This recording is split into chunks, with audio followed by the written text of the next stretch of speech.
예, 특별 새벽기도의 셋째 날입니다. 여전히 하나님께서 우리에게 은혜 베푸십니다. 다 같이 찬양드리며 나가겠습니다. 찬송가 288장입니다.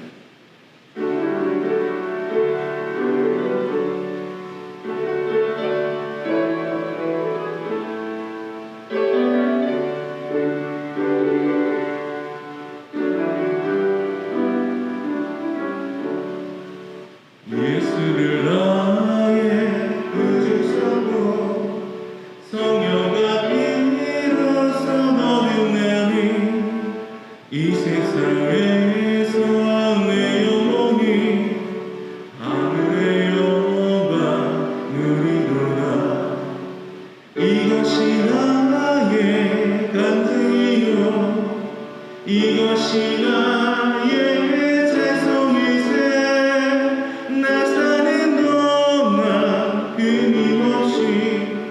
그 주를 찬송하리로다. 온전히 주께 맡긴 내 영 사랑의 음성을 듣는 중에 천사들과 함께하는 것과 하늘의 영광 보리로다. 이것이 나의 간증이요 이것이 나의 죄송일세. 나 사는 동안 끊임없이 그 주를 찬송하리로다. 주 안에 기쁨 누리므로 마음의 평강이 찬란하니 세상과 나는 간곳 없고 구속한 주만 보이도다. 이것이 나의 간증이요 이것이 나의 죄송일세.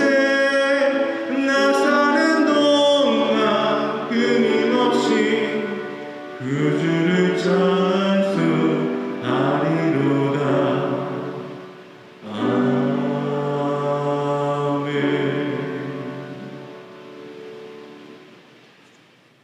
기도하겠습니다. 하나님 아버지 은혜를 감사합니다. 신년 특별 새벽 기도회 셋째 날 아침을 맞이하여서 여전히 온 성도들이 있는 처소에서 간절한 마음으로 무릎 꿇고 경배하며 기도하게 하심을 감사합니다. 온라인 새벽 기도회로 인하여 우려하였더니만 오히려 수많은 성도들이 더 많이 관심을 가지고 있는 처소에서 간절하게 예배에 참석하게 하시니 하나님 우리의 마음이 하나가 되게 하시고 우리가 하나님을 더 많이 사랑할 수 있는 은혜의 처소로 인도하여 주심을 감사합니다. 이 아침에도 주의 성령 충만케 하여 주시고 우리가 하나님께 찬양하고 하나님의 말씀에 귀를 기울이고 또한 하나님 앞에 간절하게 구하올 때 하나님 이루 말할 수 없는 놀라운 은혜를 하늘 문을 여시고 우리 모두에게 내려주시옵소서. 감사 찬송을 돌렸고 예수 그리스도의 이름으로 기도하옵나이다. 아멘. 오늘 하나님 말씀 상고할 본문은 창세기 28장 10절에서 22절 말씀 제가 봉독하고 그리고 말씀 묵상하도록 하겠습니다. 창세기 28장 10절에서 22절 말씀입니다. 야곱이 브엘세바에서 떠나 하란으로 향하여 가더니 한 곳에 이르러는 해가 진지라. 거기서 유숙하려고 그곳에 한 돌을 가져다가 베개로 삼고 거기 누워 자더니 꿈에 본즉 사닥다리가 땅 위에 서 있는데 그 꼭대기가 하늘에 닿았고 또 본즉 하나님의 사자들이 그 위에서 오르락 내리락 하고 또 본즉 여호와께서 그 위에 서서 이르시되 나는 여호와니 너의 조부 아브라함의 하나님이요 이삭의 하나님이라. 내가 누워있는 땅을 내가 너와 내 자손에게 주리니 내 자손이 땅에 티끌같이 되어 내가 서쪽과 동쪽과 북쪽과 남쪽으로 퍼져나갈지며 땅의 모든 족속이 너와 내 자손으로 말미암아 복을 받으리라. 내가 너와 함께 있어 내가 어디로 가든지 너를 지키며 너를 이끌어 이 땅으로 돌아오게 할지라. 내가 내게 허락한 것을 다 이루기까지 너를 떠나지 아니하리라 하신지라. 야곱이 잠이 깨어 이르되 여호와께서 과연 여기 계시거늘 내가 알지 못하였도다. 이에 두려워하여 이르되 두렵도다. 이곳이요 이것은 다름 아닌 하나님의 집이요 이는 하늘의 문이로다 하고 야곱이 아침에 일찍이 일어나 베개로 삼았던 돌을 가져다가 기둥으로 세우고 그 위에 기름을 붓고 그곳 이름을 벳엘이라 하였더라. 이 성의 옛 이름은 루스더라. 야곱이 소원하여 이르되 하나님이 나와 함께 계셔서 내가 가는 이 길에서 나를 지키시고 먹을 떡과 입을 옷을 주시어 내가 평안히 아버지 집으로 돌아가게 하시오면 여호와께서 나의 하나님이 되실 것이요 내가 기둥으로 세운 이 돌이 하나님의 집이 될 것이요 하나님께서 내게 주신 모든 것에서 10분의 1을 내가 반드시 하나님께 드리겠나이다 하였더라.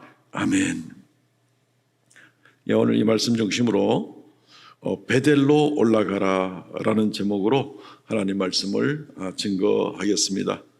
연초에 우리가 어디로 갈 것인가? 어떤 사람들은 해 뜨는 거 구경하러 동해안으로 갈 때가 많이 있죠. 근데 오늘 말씀은 우리에게 베델로 올라가라. 베델은 우리 성도님들이 잘 아시겠지만 그 이름 뜻이 하나님의 집.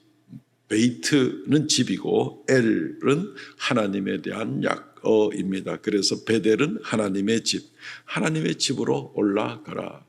우리 인생 전체를 설계하고 또 비전을 가지고 나가는 데 있어서 이 베델로 올라가는 것, 특별히 연초에 우리가 특별 새벽 기도회를 통하여서 하나님께 나가는 것은 정말 중요한 일이죠. 우리가 어제 아침에 본 말씀으로는 이삭과 리브가 부부가 잘못된 자식 사랑을 가지고 나가는 것을 보게 됩니다. 하나님의 축복을 물려주려는 그런 좋은 일임에도 불구하고 이삭의 경우에는 하나님 말씀에 어긋나게 사람들의 관습과 자기의 선호하는 음식을 따라서 그렇게 자기의 축복을 물려주려고 했던 모습이 있었고, 어머니 리브가 같은 경우는 하나님의 말씀을 이루고 하나님의 예언을 이루는 것 같지만 그러나 어찌하든지 그 축복만을 목적으로 해서 잘못된 또 거짓된 방법으로 그것을 성취하려는 그런 모습을 보게 되는 겁니다. 참 이상하죠. 하나님의 약속은 반드시 이루어질 것이거든요. 그런데 왜 이런저런 방법으로 억지로 그것을 성취하려고 하는지, 아니면 하나님의 약속을 왜 잊어버리는지, 이게 바로 이 이삭과 야곱의 그런 리브가의 그런 문제였다라고 볼 수가 있습니다. 하나님의 약속은 반드시 이루어집니다. 그러니까 그 약속을 변개하려고 애를 쓰거나 약속을 잊어버리거나 약속에 어긋나게 살아가는 것 자체는 소용이 없는 일일 것입니다. 또한 하나님의 약속을 이룰 때에 하나님께서 원하시는 아름다운 삶의 스타일을 가지고 나갈 때 그 약속이 이루어진다는 것을 알아야 됩니다. 엉터리로 하게 될 때에 그 약속이 성취가 되는 것을 보기가 힘드는 것이죠. 우리는 이삭과 리브가가 그 결말이 오히려 안 좋은 결과를 나타냈다 하는 것도 아울러 살펴보았습니다. 오늘 본문에 나오는 이 부분은 야곱의 인생이 제2기에 들어간다라고 볼 수가 있습니다. 야곱의 제1기 인생은 사실은 그의 부모들과 별 다를 바 없이 어쨌든 무슨 수를 써서든지 간에라도 장자권을 내가 빼앗아야 되겠고 속이든지 어찌하든지 그렇게 해서 하나님 복을 받아야 되겠다 하는 그런 야곱의 생각이었지만, 그래서 사실은 좀 거짓된 모습이 많은 야곱이었지만 제2기의 인생부터는 하나님의 언약이 제대로의 방법대로 어떻게 이루어지게 되는가 하는 것을 보여주는 바로 그런 본문들이라고 볼 수가 있습니다. 제1기에서 야곱은 속이는 자였지만 이제 제2기에 들어서 야곱은 속는 자가 되고 맙니다. 형과 아버지를 속이는 사람이었는데 이제는 외삼촌에게 10번, 20번 속는 그런 야곱의 모습을 보게 됩니다. 그러는 과정에서 야곱은 하나님의 뜻을 발견하고 하나님 앞에 준비되어 가고 영적으로 성숙하고, 그런데 사실 그 방법이죠. 하나님 앞에 올바른 성장을 가지는 그 방법 가운데에서 하나님의 처음부터 약속하신 그 약속이 성취되는 것을 야곱이 이제 조금씩 경험하게 된다는 것입니다. 어쨌든 오늘 이 연초에 이 새 원단에 우리가 하나님 앞에 서면서 베델로 올라가라. 야곱의 제2기의 인생의 제일 첫 단추는 바로 이 베델로 올라가는 일부터 시작하는 것을 보게 됩니다. 비전을 먼저 세우는 것이죠. 야곱은 이제 브엘쉐바에서 자기 아버지와 형을 피해서 도망을 갑니다. 외삼촌 라반이 있는 아람 지역 저 북쪽으로 올라가게 됩니다. 그리고 나서 베델 지역을 지나가게 됩니다. 유대 산지 지역을 따라서 그 지름길 길로 쭉 북쪽으로 헤브론에서 나가다 보면 이 베델이라는 곳을 만나게 됩니다. 원래 그곳의 이름은 루스더라라고 이렇게 되어 있습니다. 그런데 그곳에서 하룻밤 유숙하고 그리고 잠자려고 돌베개를 하게 되었는데 밤에 사닥다리가 서게 되고 땅에서부터 하늘까지 서게 되고 그리고 나서 거기서 천사들이 오르락 내리락 하는 것을 보게 되고 위에서 소리가 들려서 야곱에게 말씀하시는 하나님의 약속의 말씀을 야곱이 다시 듣게 되는 놀라운 비전을 보게 되는 겁니다. 하나님을 만나는 겁니다. 이 사닥다리가 어떤 사닥다리인가? 글쎄요. 어떤 사닥다리가 땅에서부터 하늘까지 닿는 사닥다리가 있을까 싶지만 어쨌든 꿈속에서 보는 것이고 재미있는 것은 유대인들이 주로 사용하는 방법 중에 그 기마트리아라는 방법이 있습니다. 알파베트를 숫자로 바꾸어 나오는 이제 그런 것이죠. 그러니까 뭐 예를 들면 요한계시록에 나오는 666 그런 것은 그냥 숫자가 666이 아니라 어떤 사람의 이름을 그 이름의 알파벳들을 숫자로 전환시켰을 때 그 숫자의 합이 666이 나오는 바로 이제 그런 모습이 되는 것이죠. 근데 야곱이 여기서 사닥다리를 보았을 때 이 사닥다리라는 이 히브리 말은 술람이라는 말인데 이것을 숫자로 바꾸었을 때는 136이라는 숫자의 합이 나옵니다. 그런데 재밌는 것은 이 사닥다리 저 위에서 하나님께서 야곱을 부르면서 야곱에게 약속을 하시는 그 소리, 목소리가 들리게 되는데 이 소리라는 히브리 말 콜이라고 하는데 이 콜이라는 말도 숫자로 바꾸어 보면 136이 나오는 겁니다. 재미있죠. 사닥다리나 위에서 들리는 소리나 이 기마트리아 방법으로 풀면 똑같은 어떻게 보면 그게 그거다. 어떤 면에서 사닥다리가 중요하지 않을 수도 있습니다. 환상적으로 땅에서 하늘로 통하는 것이다 라는 것을 상징적으로 나타내 주는데 중요한 것은 하나님께서 말씀해 주시고 하나님의 약속이 사실은 더 중요한 것이죠. 어쨌든 이 야곱은 이제는 부모나 속임수나 뭐 어떤 방법이 통하는 것이 아니라 오직 하나님께서 도와주신 것밖에 없고 하나님의 약속이 필요한 것이고 하나님이 함께해 주시는 것 외에는 야곱은 더 이상 의지할 데가 없는 그러한 하나님께 나아가는 그런 자리에 임하게 되고 이것이 이제 야곱의 비전이 시작되는 것을 보게 되는 겁니다. 오늘 28장 13절 말씀에 보면 또 본즉 여호와께서 그 위에 서서 이르시되 나는 여호와니 너의 조부 아브라함의 하나님이요 이삭의 하나님이라 내가 누워있는 땅을 내가 너의 자손에게 주리니 위에 서서 이르시되 목소리를 들려서 이르시되 나는 내 조상의 하나님이다. 네가 누워있는 땅을 네 자손에게 주겠다라고 약속을 합니다. 그리고 나서 하나님은 또 약속합니다. 28장 15절에 내가 너와 함께 있어 내가 어디로 가든지 너를 지키며 너를 이끌어 이 땅으로 돌아오게 할지라 내가 내게 허락한 것을 다 이루기까지 너를 떠나지 아니하리라. 하나님의 두 번째 약속은 어디를 가든지 지켜주겠다. 함께하겠다. 그리고 이 땅에 안전하게 돌아올 때까지 내가 너를 결코 떠나지 않겠다. 하나님께서 야곱에게 약속을 하고 있는 그런 모습을 보게 됩니다. 그러니까 이제 여기에 대해서 야곱도 하나님 앞에 약속을 드립니다. 서원을 드리는 것이죠. 오늘 우리 읽은 말씀 20절로부터 22절 말씀이 됩니다. 야곱이 서원하여 이르되 하나님이 나와 함께 계셔서 내가 가는 이 길에서 나를 지키시고 떡과 입을 옷을 주시고 내가 평안히 아버지 집으로 돌아오게 하시면 여호와께서 나의 하나님이 될 것이고 내가 기둥으로 세운 이 돌이 하나님의 집이 될 것이고 하나님께서 내게 주신 모든 것의 10분의 1을 내가 반드시 하나님께 드리겠나이다. 하나님이 나를 무사히 돌아오게 하시면 세 가지 약속합니다. 또 하나님이 나의 하나님이 되실 것이요, 내가 베개 하고 잤던 이 돌이 성전 기둥이 될 것이고, 그리고 하나님이 내게 주신 모든 것의 10분의 1을 하나님께 드리겠나이다. 이게 야곱의 비전입니다. 하나님께서 주신 비전, 위에서부터 먼저 하나님 말씀하셨죠. 그리고 거기에 부응한 야곱의 반응, 이것이 야곱의 비전이 되는 겁니다.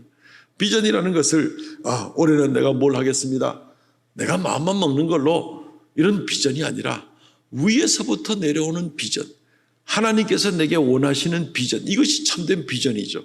땅에서 내가 이것도 하리라 저것도 하리라는 말은 자칫하다가는 비전이 아니라 나의 욕심일 수도 있습니다. 비전이라는 말은 보이는 거 아니겠습니까?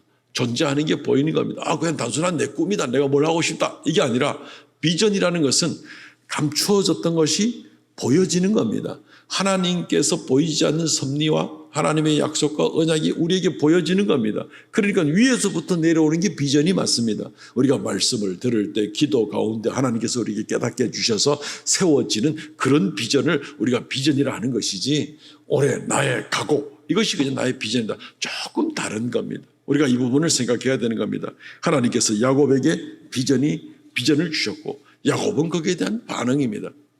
내가 올해 이렇게 해서 성공해서 이런 영광과 이런 열매를 거둘 거야, 이게 올해 나의 비전이야, 비전을 이루기 위한 계획 정도로는 생각할 수 있을지 모르겠습니다.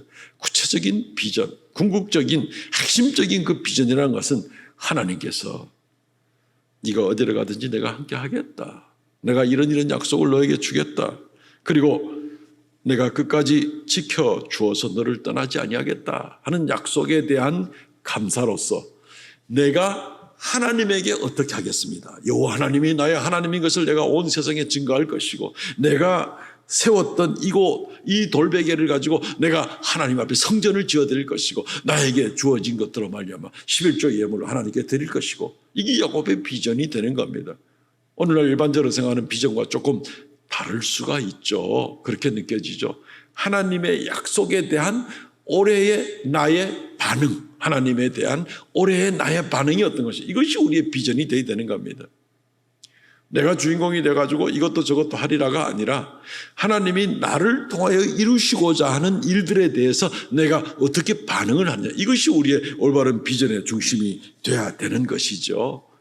그렇지 않으면 우리는 비전과 또 나의 욕심 사이에 혼동이 있을 수 있고, 나중에 내 욕심을 추구하고 살았으면서 이게 주의 비전이야, 이렇게 나의 욕심인데 주의 비전이야, 주님께서 주시는 비전이야, 이렇게 할 수 있는 게 아니라는 것입니다. 비전이라는 얘기는 보이게 된다는 겁니다. 존재한 것이, 감추어진 것이, 하나님의 뜻이, 하나님의 말씀이 나에게 보여지게 되어서 거기에 대해서 내가 반응을 하는, 이것이 비전이라는 겁니다. 마치 이것은 환상과도 마찬가지입니다.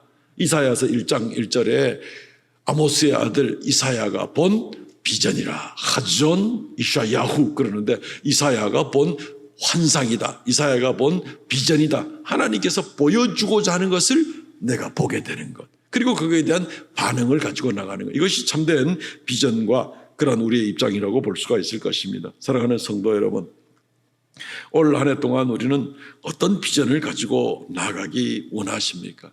우리가 올해 만약에 좀 더 부유하게 되고 좀 더 평안하고 좀 더 건강하고, 이것이 만약에 올해 비전이라면 그 비전 세울 필요가 없습니다. 그 비전 세우기보다도 주여 오늘 나를 데려가소서 하는 것이 제일 좋은 응답입니다. 왜요? 땅에서 아무리 부귀영화를 누려도 하늘에서 누리는 것만 하겠습니까? 땅에서 아무리 건강해도 하늘에서 부활의 몸을 입고 영원토록 질병도 없는 그 가운데 살아가는 것만 하겠습니까? 땅에서 아무리 영광을 누린다 해도 하늘에서 하나님과 우리가 직접 매일매일 만나면서 나가는 그 영광만 하겠습니까? 그러니까 만약에 좀 더 잘 먹고 잘 살고 좀 더 건강하고 좀 더 영광을 누리는 게 비전이라면 빨리 오늘이라도 하늘로 가는 것이 그 뜻을 이루는 가장 지름길이고 확실한 방법이 될 것입니다. 하나님은 우리를 천에 하나 만에 하나 부르신 것은 그 목적은 궁극적으로 이루어지겠지만, 우리를 부르시고 이 땅에 잠시 남겨두시는 것은 그 목적을 이루기 위한 것이 아니죠. 우리를 통하여 하나님이 세상에 드러나게 하고 많은 사람이 우리로 말미암아 하나님을 알고 하나님께 나와서 예배하게 하는, 그것이 바로 하나님의 큰 목적이 되는 것입니다. 하나님의 뜻을 굉장히 잘못 착각하는 그런 일들이 있습니다. 우리가 이러한 귀한 일들을 위해서, 하나님이 주시는 그 비전을 위해서 우리가 이런저런 필요한 것을 구할 수가 있고, 이런저런 좀 더 유지되어야 될 건강을 구할 필요가 있고, 좀 더 순탄한 관계나 여러 가지 일들이 형통할 필요는 있습니다. 그러나 그것이 우리의 비전의 궁극적인 목적, 궁극적인 비전이 될 수는 없다는 것을 우리는 생각해 보아야 되는 것입니다. 그렇기 때문에 우리가 한 해를 시작하면서 하나님, 올해 내가 어떻게 살까요? 어떻게 어떤 비전을 가지고 올해 사는 것이 가장 멋질까요? 이러면 야곱이 속이고 자기 생각으로 이렇게 하면 되겠다 그래서 뭐 붉은 죽 하나로 자기 형을 속이고 뭐 변장을 해서 자기 아버지를 속이고 이런 방법 가지고는 하나님의 뜻을 알 수 있는 것이 아니라 베델로 올라감으로 말미암아 비로소 하나님의 뜻을 보게 된 겁니다. 더 이상 인간적인 장깨가 아니라 하나님, 올해 내가 어떻게 살아가는 것이 주의 뜻에 합당합니까? 라고 베델로, 하나님의 집으로 새벽 기도의 제단으로 나와서 하나님께 나아갈 때 하나님께서 말씀 가운데, 기도 가운데, 찬송 가운데 우리로 하여금 깨닫게 해주시고 하나님의 숨겨진 올해에 우리가 하기를 원하시는 그런 계획들을 우리에게 말씀해 주시는 것이고, 우리가 그 부르심을 깨닫고 올 한 해 그러면 내가 하나님께서 이렇게 원하시니 올해는 내가 이렇게 반응을 하면서 열심히 살아가겠습니다. 이것이 우리의 비전이 되어야 되는 겁니다. 베델로 올라가야 거기서 비전을 볼 수가 있습니다. 하나님 앞에 나아가야 비전을 볼 수 있습니다. 그냥 내가 뒷방에 앉아가지고 나 혼자 이런저런 계획 세워놓고 그 다음에는 하나님 이런저런 계획 세웠으니까 알아서 뒷받침 잘해주세요. 예? 연말까지 이런 거하고 완전히 그림이 다른 것이죠. 완전히 다 내려놓고 야곱이 형과 아버지를 피해서 정신없이 도망갈 수밖에 없었던 것처럼 이제는 의지할 데가 없는 줄 알고 오직 하나님께만 나와서 그렇게 하나님께 매달리고 구하올 때에, 그럴 때 하나님께서 우리에게 비전을 주시는 것입니다. 우리를 부르신 목적에 합당한 삶을 꿈꿀 수가 있고 그렇게 살아갈 수가 있습니다. 이게 야곱의 인생의 2기의 축복이 이제 시작되는 그런 장면이 되는 겁니다. 그러므로 사랑하는 성도 여러분, 아직 신년 원단입니다. 주님 먼저 만나야 되겠죠. 주님 주시는 비전을 깨달아야 되겠죠. 들어야 되겠죠. 하나님 보여주시는 걸 봐야 되겠죠. 그리고 거기에 대한 우리의 반응을, 올해의 비전을 우리가 세우고 나가야 되겠죠. 결국 야곱을 12지파의 조상으로 하나님 나라의 큰 기둥으로 세운 것처럼 그 과정 가운데서 하나님께서 우리를 귀하게 사용하시고 인도하시게 되겠지요. 이 말씀 우리가 명심하고 하나님께 기도함으로, 간절하게 구함으로 그렇게 나아가야만 할 것 같습니다. 이러한 비전을 가지고 베델로 올라가라. 이러한 저와 우리 모든 성도 되시기를 주의 이름으로 축원드립니다. 축도를 먼저 하고 그리고 기도 제목 가지고 통성으로 또 자유롭게 기도하는 시간을 갖도록 하겠습니다. 지금은 우리 주 예수 그리스도의 은혜와 아버지 하나님 극진하신 사랑과 성령의 교통하심과 새롭게 하심의 역사가 새해를 시작하며 베델로 올라가서 하나님을 먼저 만나고 하나님이 보여주시는, 들려주시는 그 비전을 가지고 올 한 해 살아드리기를 작정하는 멋진 인생을 또 새롭게 출발하기 원하는 하나님의 거룩한 백성들에게 새초부터 새말까지 언제나 떠나시지 아니하시겠다는 하나님의 약속과 함께 있을지어다. 아멘. 아멘. 이 시간 우리 통성을 같이 한번 더 기도하겠습니다. 오늘 기도는 역시 2가지 제목을 드립니다. 오늘은 성도들의 가정과 직장을 지켜주시고 가정이나 직장이나 주님의 은혜와 평강이, 풍성함이 넘쳐나게 하소서. 또 교회 안에 있는 여러 환우들과 연로하신 성도들의 건강을 지켜주옵소서. 통성으로 또 이 2가지 기도 제목을 가지고 통성을 같이 한번 기도하겠습니다. 주 하나님 은혜를 감사합니다. 연초에 우리가 엎드려서 주 앞에 구하옵나이다. 하나님이 주시는 비전 가운데 온전히 서고 하나님을 기쁘시게 하는 귀한 삶을 이 한 해도 살아가게 하여 주시기를 간절히 바라옵나이다. 이 아침 먼저 구하옵는 것은 아버지 하나님이여, 우리 사랑하는 성도들의 모든 가정을 지켜주시고 직장을 지켜주시고 삶의 환경을 지켜주셔서 올해도 위로부터 내리는 이루 말할 수 없는 주의 평강과 주의 축복과 은혜가 넘치게 하여 주시고, 하나님께서 우리에게 원하시는 귀한 비전을 온전히 이루어나가기에 부족함이 없는 여건이 되도록 하나님께서 함께하여 주시기를 원하옵나이다. 몸된 교회, 육신적으로 연약한 성도들, 또한 연로한 성도들 얼마든지 싸우니 주여 긍휼을 베풀어 주시고 일일이 주님 지켜주시고 함께하여 주셔서 이루 말할 수 없는 주의 큰 사랑과 주의 큰 은총 가운데 인도하여 주시옵소서. 보호하여 주시옵소서. 우리는 주님만 의지합니다. 우리 형제자매들을 위해서 기도합니다. 이 모든 일 가운데서 우리가 오직 하나님의 은혜의 날개 그늘 아래 든든히 서게 하여 주시고, 사랑하는 모든 성도들은 그 은혜에 감사하여 이 한 해도 온전히 감격 가운데 주 앞에 살아가는 귀한 역사 있도록 은총 더하여 주시옵소서. 감사와 찬송을 돌렸고 예수님 이름으로 기도하옵나이다. 아멘.